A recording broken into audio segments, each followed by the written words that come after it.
Kita ke berita terakhir, Tribuners. House of Ministry konsisten ubah limbah kerang jadi aneka aksesoris khas Maluku sejak tahun 2007. Kreativitas bisa datang dari siapa saja dan kapan saja, bahkan kepedulian akan limbah. Hal itu dirasakan owner House of Ministry Jacoba M. Low Henapesi. Belasan tahun lalu, wajahnya muram melihat begitu banyak limbah kerang, sisa penelitiannya bersama mahasiswa di Laboratorium Universitas Patimura Ambon. Perempuan yang akrab disapa Mama Ako kala itu masih berprofesi sebagai dosen di Fakultas Perikanan Unpati, prihatin melihat limbah sisa penelitian terbuang sia-sia menyulut kreativitas membuat aneka aksesoris.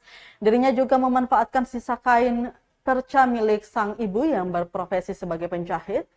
Usia tak jadi halangan bagi perempuan kelahiran Ambon 2 Februari 1960 itu untuk berkreasi.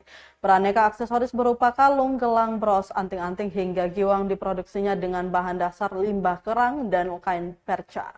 Konsisten sejak tahun 2007, Tribuners aksesorisnya kerap tampil di berbagai pameran, bahkan sudah dipasarkan di toko oleh-oleh Santo, gedung Dekranasda Provinsi, Dekranasda Kota Ambon, dan Bandara Patimura.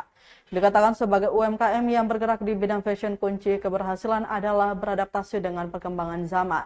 Sembari menikmati masa-masa pensiun sebagai dosen, Mama Ako kini makin gencar berinovasi menciptakan beragam aksesoris. Bahan dasar kerang biasa didapat dari beberapa pantai di negeri Alang, Latuhala, dan Hutumuri. Tak hanya memproduksi aksesoris, Mama Ako juga sering menjadi pembicara di berbagai kegiatan. Baginya ilmu yang dimiliki perlu dibagikan kepada anak muda, selain menyebabkan semangat mencintai lingkungan dengan cara mengolah limbah. Dia berharap agar limbah dapat dimanfaatkan dengan baik, harga yang dipatok juga terjangkau mulai dari Rp20.000. Selain itu, Tribuners aksesoris dibuatnya eksklusif sehingga ketika dipakai konsumen merasa kebanggaan tersendiri.